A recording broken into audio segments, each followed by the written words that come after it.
Patuloy ang pakikipagtulungan ng pribadong sektor sa mga organisasyon ng advokasya ay mapigilan, magamot at makapagbigay ng tamang impormasyon tungkol sa AIDS. Nagbabalik si Bien Manalo sa sentro ng balita.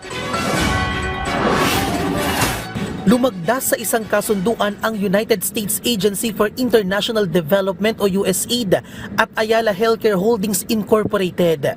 Layo nito na paigtingin pa ang HIV awareness, screening at treatment access sa Pilipinas.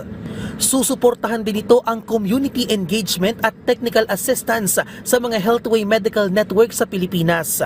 Paiigtingin din ito ang kasanayan ng mga healthcare provider.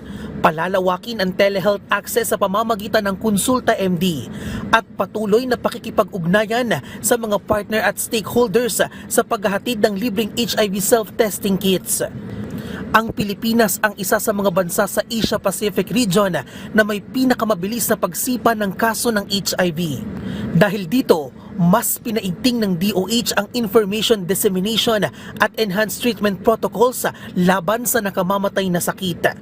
Gayon din ang pagpapalawig ng HIV testing sa buong bansa.